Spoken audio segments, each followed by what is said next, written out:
এতিয়া ঠায়ে ঠায়ে মাত্ৰ চমক সৃষ্টি কৰিবৰ বাবেহে ঠায়ে ঠায়ে ভাগৱত শাস্ত্ৰৰ পাঠ আৰু ব্যাখ্যা চলি আছে, চমক সৃষ্টি কৰিবৰ বাবে। নাই তালৈ লোকসকল আহিছে, না সকলোৱে কাণ পাতি শুনিছে, মাত্ৰ আহিব লাগে আহিছে গৈছে। দুই এঠাইত এতিয়া তেনেকুৱা হৈছে।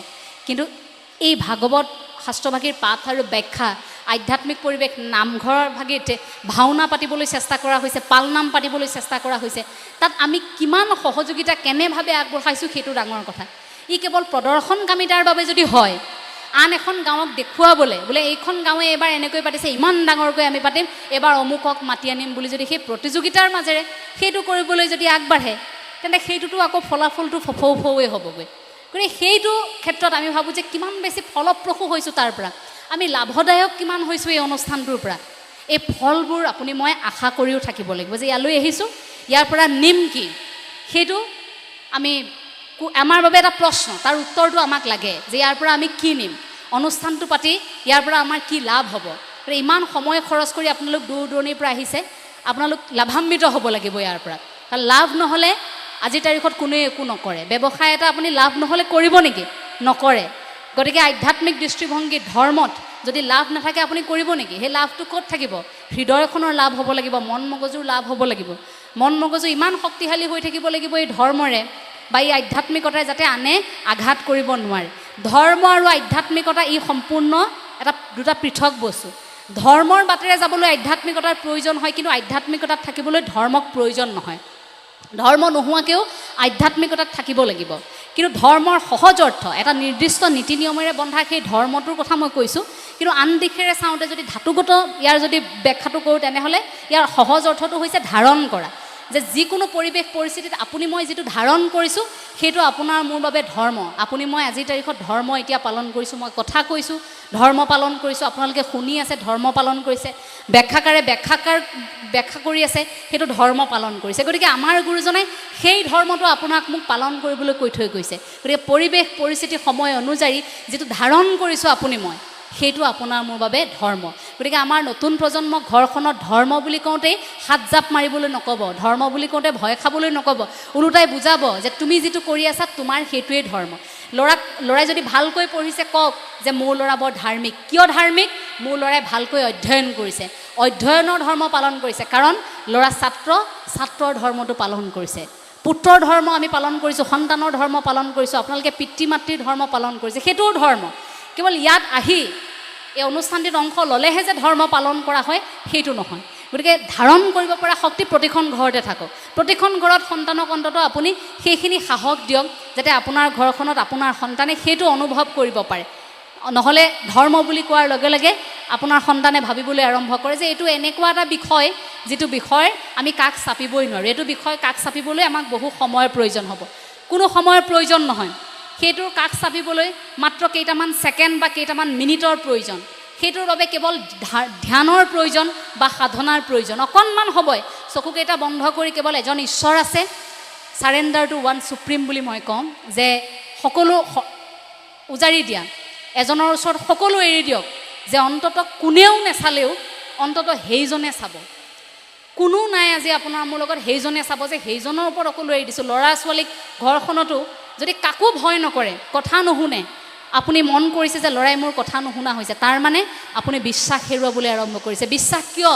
কাৰণ পূৰ্বতে যেতিয়া আপোনাৰ সন্তানে আপোনাৰ আগত কথা কৈছে, আপুনি সেই বিশ্বাসক জয় কৰিব পৰা নাই। আপোনাৰ ল'ৰাই কিবা এটা কওঁতে, আপোনাৰ সন্তানে কিবা এটা কওঁতে আপুনি সেইটো পোনছাতে নস্যাৎ কৰিছে, আপুনি মানা কৰিছে, ওলোটাই আপোনাৰ হেঁচাটো দিবলৈ আপুনি চেষ্টা কৰিছে। আপুনি ভাবিছে যে আপোনাৰ দৰে ল'ৰাটো ডাঙৰ হওক। সকলো সন্তান একেভাৱে ডাঙৰ নহয়, কিন্তু আপুনি মই ভাবি লৈছোঁ যে এনেকৈয়ে হ'ব লাগিব। শিশুটিয়ে আচৰণ কৰিছে অদ্ভুত। আমাৰ আইগৰাকী কি কৰে, সততে ল'ৰাটোক আলহীৰ আগতে ঢকা এটা মাৰি দিছে, এইটো ইমান উৎপতীয়া এনেকুৱা কৰিছে। এতিয়া শিশু এটাই উৎপাত নকৰি আপোনাৰ ঘৰখনত আপোনাৰ বাপগৰাকীয়ে উৎপাত কৰিব নেকি? এতিয়া আলহী আহিলে বাপে জাপ মাৰি দিব নেকি মানুহৰ আগতে? শিশুটোৱে জাপ মাৰিব হয়নে? ল'ৰাটোৱে জাপ মাৰিব। গতিকে আপোনাৰ শিশুটি শিশু, তেওঁৰ মনস্তাত্ত্বিক দিশটো আপুনি মই অধ্যয়ন কৰিম যে ল'ৰাটোৱে যদি ল'ৰাৰ আচৰণ নকৰে, ঘৰখনত আপোনাৰ শহুৰ দেউতাই তেনেকৈ ঘৰত আলহী আহিলে জাপ মাৰি দিব নেকি? নিদিয়ে নহয় জানো? গতিকে শিশুৱে শিশুৰ আচৰণে কৰিব। সেই আচৰণটোত আপুনি মই ভাবি থাকোঁ কেনেকৈ যে আমি ভবাৰ ধৰণে আচৰণ কৰক। সেইবাবে অপৰিণত বয়সত আপুনি মই হেঁচা দি ল'ৰাটোক কিবা কিবি শিকাবলৈ চেষ্টা কৰে আৰু হেঁচা দিয়াৰ লগে লগে সি সেইটোৰ পৰা ক্ৰমাৎ আঁতৰিবলৈ আৰম্ভ কৰে। লাহে লাহে আমাৰ পৰা সম্পৰ্কটো দূৰ হৈ যায়। ভাবি লৈ যে মা দেউতাই আমাক বুজি নাপায়, আমি কথা ক'লে মা দেউতাই অনুভৱ কৰিব নোৱাৰে, আমাৰ প্ৰশ্নৰ উত্তৰ দিব নোৱাৰে, কাৰণ আপুনি মই হেঁচা দি আছোঁ। গতিকে সেই বুলি কোৱাৰ লগে লগে সেই হেঁচাটো দিয়াৰ লগে লগে সন্তানে দূৰত্ব বাঢ়ি গৈ থাকে আৰু সেই দূৰত্ব বঢ়াৰ লগে লগে ল'ৰা ছোৱালীৰ মনত লাহে লাহে ভয় সোমাবলৈ আৰম্ভ কৰে আৰু সেই ভয়ে এটা সময়ত আপোনাৰ সন্তানক আপোনাৰ পৰা পৃথক কৰে। সেইটোত কাষ চপাই আনিবলৈ আপোনাক আকৌ আধ্যাত্মিকতাৰ প্ৰয়োজন, যে প্ৰতি মুহূৰ্তত সন্তান কেনেকুৱা এটা মানসিক স্থিতিত আছে আপুনি জানিব লাগিব। আজি সন্তানে কৰা এই আচৰণটো কিয় কৰিলে, কিয় আপুনি কোৱা কথাষাৰ নুশুনি আন এজনে কোৱা কথাষাৰহে শুনিছে। আপুনি চিঞৰি আছে শুনা নাই, কিন্তু আনে কওঁতে এবাৰতেই চিঞৰিছে। হয়তো আপুনি কওঁতে শুনা নাই, দেউতাকে কওঁতে এবাৰতেই শুনিছে। আমাক সৰুতে কি কৈছিল, ভাত নাখাওঁ আজি মা বুলি যেতিয়া মুখ উফন্দাই ভিতৰত সোমাই আছিলোঁ এটা কোঠাত, এতিয়া মায়ে সিফালৰ পৰা গলগলীয়া মাতেৰে এটাই কয়, ৰহ দেউতাৰক আহিবলৈ দে আজি। আৰু দেউতা আহি পোৱাৰ লগে লগে কি কয়, মই যাম নে তই আহিবি। সেইটোৱে কৈছিল আপোনালোকে হয়তো ল'ৰা ছোৱালীক। ভাত নাখাওঁ বুলি কোৱাৰ লগে লগে আপোনালোকে কৈছিল যে মই যাম নে তহঁত আহিবি। লগে লগে একেটা গলগলীয়া মাতত ল'ৰা তুফান আহি খোৱাৰ টেবুলত আহি ধুনীয়াকৈ ভাত খাই আছে। ল'ৰাই ভয়তে সেইটো শাসন, এনে ভাবিছিল যে দেউতাৰ প্ৰতি এটা সন্মান ভয়। কিন্তু আজি যদি আপুনি সেইটো কৰিবলৈ যায়, আজি যদি দেউতাকে চকু পকাই ধৰে যে তুমি আহিবানে মই যাম, তেতিয়া ল'ৰাই কি ক'ব, দৰজাখন জোৰত মাৰি যি কৰা কৰি থাকা, নাখাওঁ মই, সেই বুলি আপোনাক ক'বলৈ আৰম্ভ কৰিব। কিয়? কাৰণ আপুনি মই তেওঁৰ মানসিক দিশটো অধ্যয়ন কৰিবলৈ শক্তিশালী হৈ উঠা নাই, সিমানখিনি সামৰ্থ্য আপোনাৰ মোৰ হৈ উঠা নাই যে কিয় তেনেকুৱা আচৰণ কৰিছে। সেই আচৰণটো যদি অনুভৱ কৰিব পাৰোঁ যে আজি তেওঁ এনেকুৱা আচৰণ কৰাৰ অন্তৰালৰ কাৰণটো কি, সেই কাৰণটো যদি আপুনি মই অনুভৱ কৰিব পাৰোঁ, তেতিয়া সেই সন্তানে কেতিয়াও তেনেকুৱা আচৰণ কৰিব নোৱাৰে, আপোনাৰ কথা নুশুনাকৈ থাকিব নোৱাৰে, অবাধ্য কেতিয়াও হ'ব নোৱাৰে। কিন্তু প্ৰতি মুহূৰ্তত আপুনি সেই যে ক'লোঁ আইনা এখনৰ দৰে আমি চাই থাকিব লাগিব যে কি শিকিছে, কি কৰিছে। দূৰৰ পৰা চাই থাকক আৰু তাৰ পাছত দেখিব যে আপুনি কৰা কামখিনি তেওঁ কৰিবলৈ আৰম্ভ কৰিছে। লাহে লাহে প্ৰত্যেকটো কথা আপোনাক ক'বলৈ আৰম্ভ কৰিছে, সন্তানৰ বুকুৰ পৰা ভয় নোহোৱা হৈছে। সেইটো সম্পূৰ্ণ এগৰাকী মাতৃৰ পৰা শিকে, কাৰণ মাতৃগৰাকীয়ে জীৱনৰ আটাইতকৈ ডাঙৰ শিক্ষাগুৰু। গতিকে আইসকলে ঘৰ এখনত তেনেকুৱা এটা ভেটি আচলতে স্থাপন কৰিব পাৰে। সেইটো মোৰ আপোনাৰ হ'বলৈ অনুৰোধ যে তেনেকুৱা এটা পৰিৱেশ প্ৰতিখন ঘৰতে এতিয়া হওক, যে চকু পকাই আলহীৰ আগত কাঢ়াকৈ চোৱাৰ সলনি সন্তানটিৰ মনটোক অকণমান বুজিবলৈ চেষ্টা কৰক। ঢকিয়াই গুৰিয়াই পিটি ল'ৰাটোক নামঘৰলৈ অনাৰ সলনি আপুনি ল'ৰাটোৰ মনটো বুজিবলৈ চেষ্টা কৰক, তেওঁ ঘৰলৈ আহিবলৈ অনিচ্ছুক কিয়, নামঘৰ বুলি ক'লে তেওঁৰ বা কেনেকুৱা ধাৰণা, গুৰুজনা বুলি কওঁতে তেওঁৰ বা কি ধাৰণা, এখন হৰিনাম ধৰ্ম বুলি কওঁতে তেওঁ বা কি বুজিছে। যদি এখন হৰিনাম ধৰ্ম মানে তেওঁ যদি অকল মাহ প্ৰসাদৰ কথাটোৱে বুজিছে, যদি তেওঁ মাহ প্ৰসাদ খাই বেয়া পায়, গতিকে ভাবিছে নামঘৰলৈ গ'লে প্ৰসাদ খাবলৈ দিব, গতিকে মই নাযাওঁ।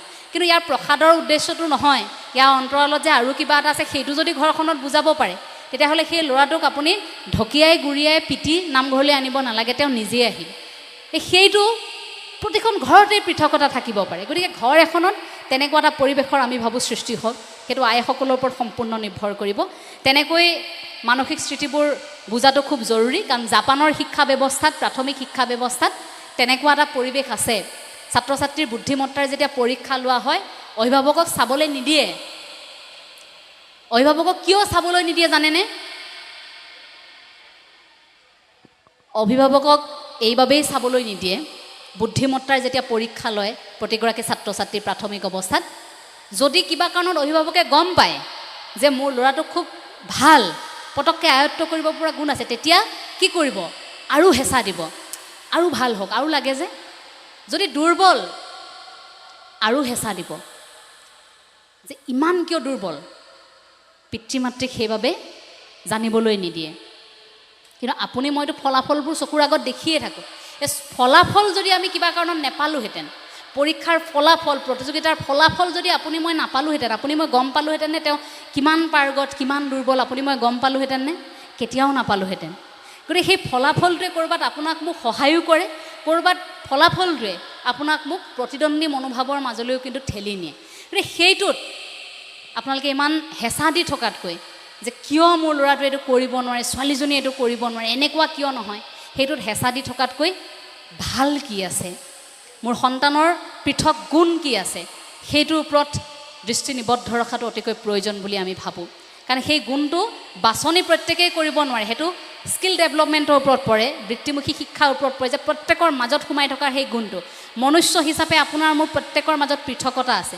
গতিকে ঘৰ এখনত এতিয়াৰ পৰা প্ৰতিগৰাকী আয়ে আপোনাৰ সন্তানে কি কৰে, কি কৰি ভাল পায়, কোনটোত বেছি আগৰণুৱা, সেইটো আপুনি চকু দি থাকিব। চকু দি থাকোঁতে থাকোঁতে আপুনি গম পাব যে ল'ৰাটোৱে বা ছোৱালীজনী এই কামটোহে দেখোন ভালকৈ কৰিব পাৰে, তাৰ মানে এই ক্ষেত্ৰত মই দক্ষতা বিকাশ হ'ব পৰাকৈ আৰু তেওঁক দিব পাৰোঁ।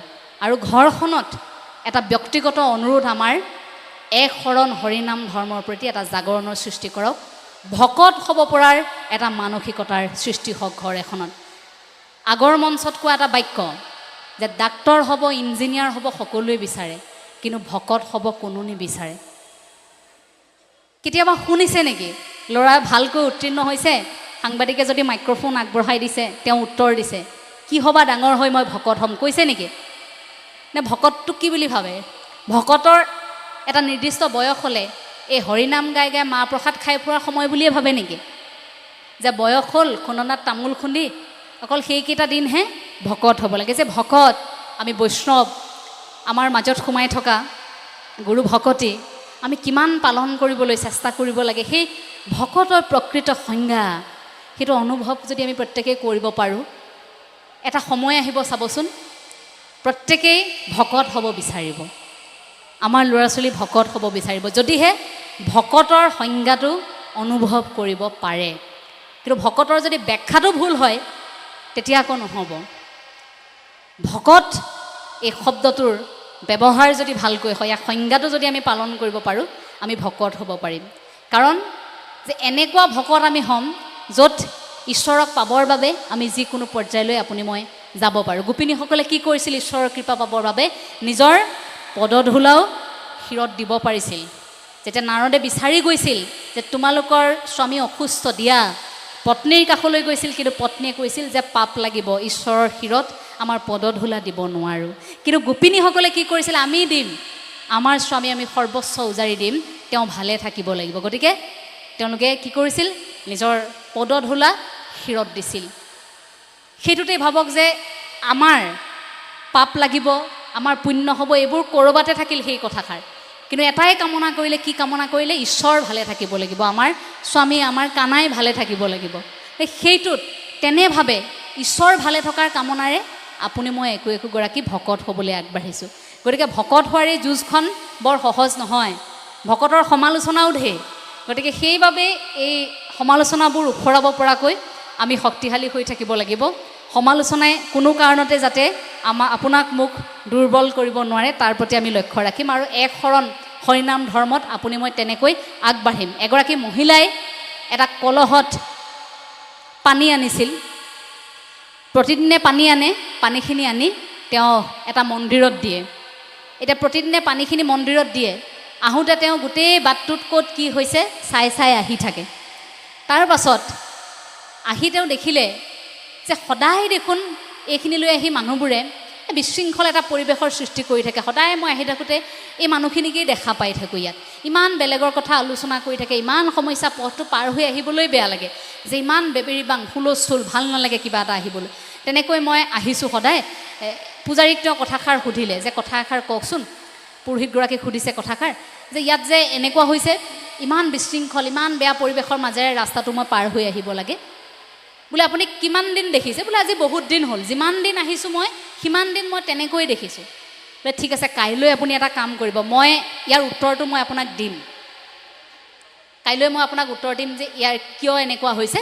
কিন্তু কাইলৈ আপুনি আহোঁতে মনত ৰাখিব, আপুনি অনা কলহটোৰ এক টোপাল পানীও মাটিত পৰিব নালাগিব, ঠিক আছে? আপুনি তেনেকৈ আনক, মই কিন্তু আপোনাক উত্তৰটো দিম। বোলে হ'ব। সেই বুলি কোৱাৰ লগে লগে কি কৰিছে? তেওঁ পানী আনি আছে। সেইদিনা ইমান ধৈৰ্যৰে ধীৰে সুস্থিৰে আহিছে, কেৱল কলহটোলৈ চকু, যে ক'ৰবাত পানী এটোপাল পৰিব নেকি তেনেকৈ আহিছে। ভালে ভালে তেওঁ আনিছে, ইমান সাৱধানে আনিছে, আনি তেওঁৰ হাতত দি কৈছে, এয়া বোলে এটোপালো পৰা নাই ধু, বোলে নাই পৰা, এক টোপালো পৰা নাই। বোলে আপুনি কেনেকৈ গম পালে? মই চায়ে আহিছোঁ, এক ঝলক এটা চকুৰ টিপু মই ইফাল সিফাল হ'বলৈ দিয়া নাই, মই এনেকৈ চায়ে আহিছোঁ, এক টোপাল পানী পৰা নাই। বোলে সঁচাকৈ নাই পৰা, মই চায়ে আহিছোঁ। এতিয়া কওকচোন, আজি আহোঁ থাকোঁতে পথত কাক কাক দেখা পালে? আজি সেইবোৰ আছিল নে? সমালোচনা কৰি থকাবোৰ আছিল নে? বোলে আজি নেদেখিলোঁ নহয়, আজি কিয় নেদেখিলোঁ? কলহটো চাই থাকিলোঁ দেখোন পানী পৰিব বুলি। বোলে যিটো কামৰ কাৰণে আহিছে সদায় এনেকৈ আহিব, এনেকৈ আহিব যাতে কাষত থকা জাবৰবোৰ আপুনি দেখা নাপায়, সেই সমস্যাবোৰ আপুনি দেখা নাপায়। পানীখিনি পৰিব বুলি আপুনি যেনেকৈ যিমান নিষ্ঠা সহকাৰে আপুনি আহিছিল, আপুনি তেনেকৈ সদায় আহিব। আপুনি ময়ো তেনেকৈ অহাৰ এতিয়া প্ৰয়োজন, যে আমি কৰিম এইটো। আপোনাৰ মোৰ দায়িত্ব আছে এখন হৰিনাম ধৰ্ম আগবঢ়াই নিয়াৰ, এইটো প্ৰচাৰ প্ৰসাৰ দায়িত্ব আপোনাৰ মোৰ মাজত আছে। আপুনি মই নিজৰ মাজতে আলোচনা কৰি থাকিলে নহ'ব, ই গৱেষণাৰ বিষয়বস্তু হওক, ই লাহে লাহে বিশ্বব্যাপী এই ধাৰাটো বিয়পি যাওক, আপোনাৰ মোৰ সন্তানে এক বিষয় হিচাপে লৈ অধ্যয়ন কৰক, তেনেকুৱা এটা ধাৰলৈ আমি গৈ আছোঁ। আমাৰ উদ্দেশ্যটো একেবাৰে দীঘলীয়া আৰু খুব শক্তিশালী এটা উদ্দেশ্য। গতিকে সেইটোলৈ যাবলৈ হ'লে অকণমান সমালোচনা আমাৰ থাকিবই। গতিকে সেই সমালোচনাটো আমি সেই মানুহগৰাকীয়ে যেনেকৈ কলহটোত পানী নিওঁতে বেলেগলৈ নোচোৱাকৈ কেৱল পানীখিনি চাই গৈছিল, এতিয়া আমি কেৱল গুৰুজনাৰ আদৰ্শৰে সেইটো চাই যাম, যে যি সমস্যাই নাহক কিয়, যি প্ৰত্যাহ্বানেই নাহক কিয়, আমি কেৱল আগুৱাম, আমি এতিয়া আৰু থমকি নৰওঁ।